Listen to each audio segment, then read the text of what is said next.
It's the Agribusiness Report. I'm Tony St. James. We're on Capitol Hill, and we ran into the Honorable G.T. Thompson from the 15th Congressional District of Pennsylvania.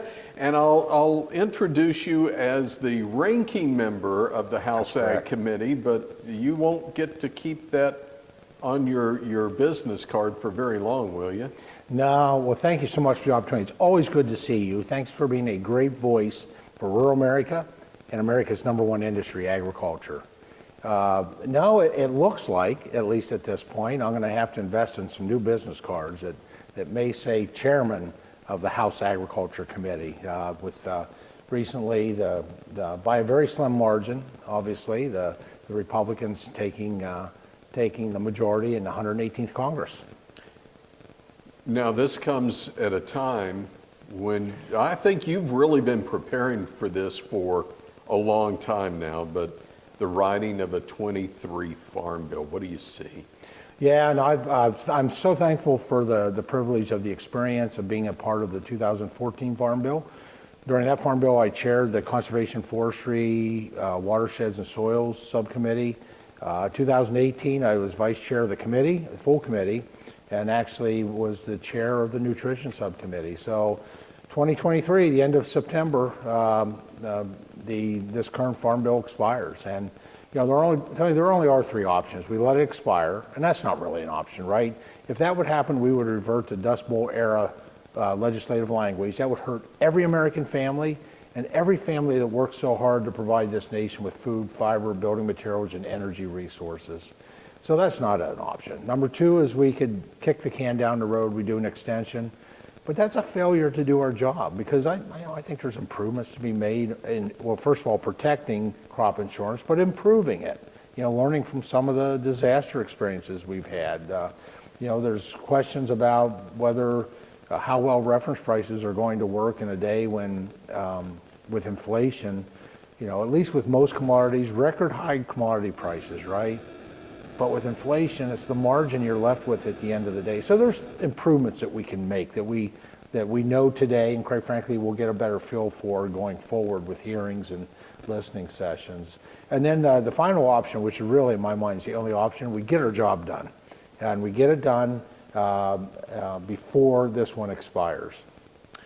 That's going to take work not only by the Ag Committee, but you mentioned it, subcommittee work as well.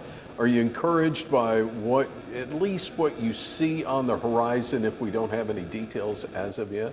I think so, and starting with the most important resource that the Ag Committee has, and I would divide into two categories. One is the members, and we have some real talent for members. Folks who've been serving in ranking member positions and rank and file members of the Agriculture Committee, you know, are just passionate and work hard, and then the other part is I've been just so blessed to have a great Agriculture Committee staff, and we're going to grow that staff in the majority. But what a great core group to begin with, and that's where this happens. We don't have to rewrite the entire Farm Bill. We just need to determine what needs to be tweaked, what needs to be updated, and that's why it's going to be very intense, starting in January. We need to increase the intensity here on Capitol Hill with hearings, and then we need to take this show on the road, just like we did in 2014 and 2018. You know, we need to be going out and doing in different regions of the country to be heard directly from the farmers and the ranchers, the processors, the key stakeholders in rural America. When you hear from those stakeholders, one of the I guess common things that happens is you'll get praise for the work that you're doing, which is always good to hear. But how important is it to hear some of the criticism of things that aren't working with a solution attached? It's always nice when you hear good things. I will say, as a member of Congress, that doesn't happen very often. Criticism kind of flows pretty freely in this job, but that's a part of being a public servant, right? It is critically important that people give their critical opinions where they have input on any of the titles of the Farm Bill. You know, what's working, what's not working, how can we improve upon? And I always push people. You know, because I do believe that there's no one knows a problem, knows potential solutions better than the person living with the problem, right? And I call that homegrown solutions. That's worked well in my service here in the House of Representatives, and that'll be something we've always valued with the Farm Bill process. And my commitment also is to make this a good, strong, bipartisan, hopefully bicameral Farm Bill.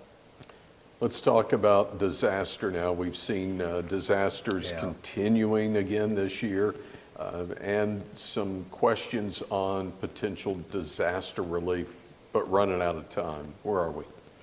Well, I want to, there are two types of funding that we do that help farmers in this area. One is crop insurance, risk mitigation, obviously. We also have dairy margin coverage and livestock assistance.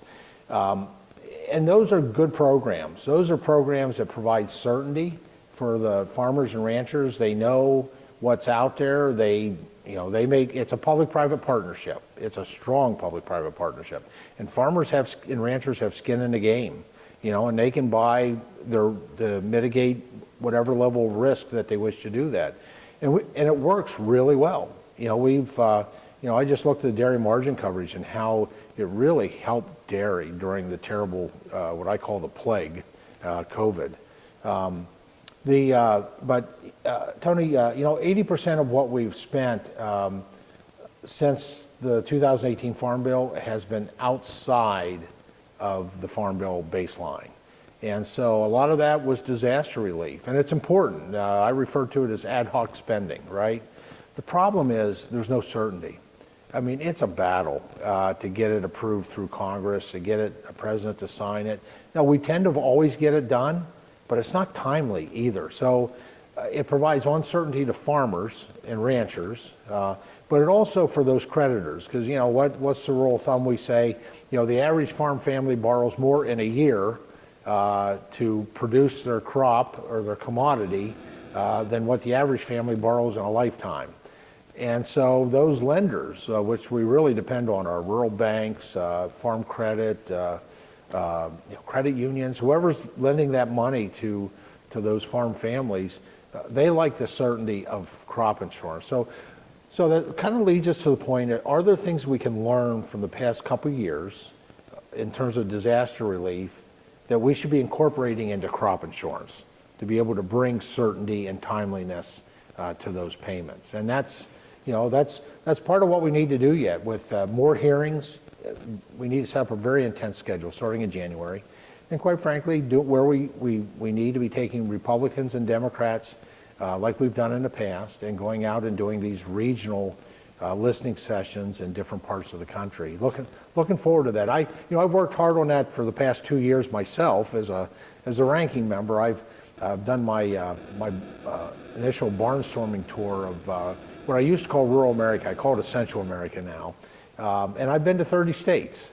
Some states multiple times because we got some rather large agriculture states. And having a conversation, bringing people to the table, hearing what their needs are, because that's what the Farm Bill should be. It should be serving the needs of those folks who work so hard to provide us with food, fiber, building materials, and energy resources.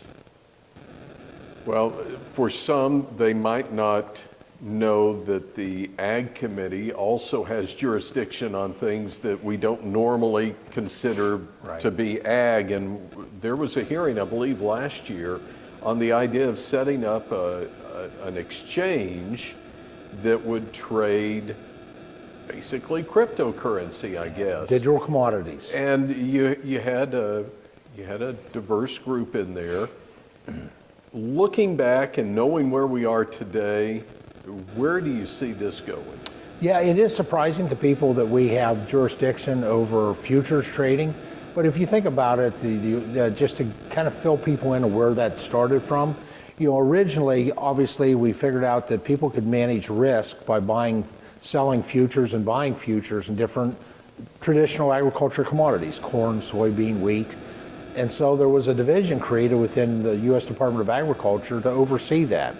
At some point, somebody figured out, if you can do that for traditional farm commodities, we can do that for gold, we can do that for oil, non-agriculture commodities. I would argue the commodities that do come from rural America, though, much of it. And so we So there was an agency created called the Commodities Future Trading Corporation. And the Agriculture Committee on both sides of the Capitol in a bicameral way has jurisdiction over the CFTC. And now we're looking at the next evolution really of the internet, which is Internet 3.0, or Web 3.0, which is the Internet of Value. You know, we've all lived through successfully the Internet of Knowledge and then the Internet of Things, and now it's the Internet of Value. And so we do need to put some guidelines, and I think, you know, the most recent news that probably a lot of people have heard about with a particular organization kind of points to the need to have some boundaries. That particular organization actually was organized in the Bahamas because the United States is lagging and sadly lagging behind the Bahamas, Malta, China. We don't have our guidelines set up to protect consumers, to foster innovation, because there'll be a lot of innovation with this Internet 3.0, the cryptocurrency world, and quite frankly, the blockchain technology that follows as a part of it. And so I think it's all the more reason, we've been working in a very transparent way for several years, deliberatively, to put forward legislation in the Agriculture Committee, and we do have a bill in the House. It's called the Digital Commodity Exchange Act that would honor both of those principles. Well, actually, there are a number of principles, but it's protect consumers in the marketplace, foster innovation, and avoid complexity, right? Bureaucracy and complexity is not welcome, and it's not helpful. And so, with the most recent news, I think it emphasizes the need why a bill like the Digital Commodity Exchange Act needs to become law. So good to see you. Excited for you in the next session. Let's do this again. Sounds good. Anytime. Appreciate it. Again, it's the Honorable G.T. Thompson, representing the 15th Congressional District of Pennsylvania.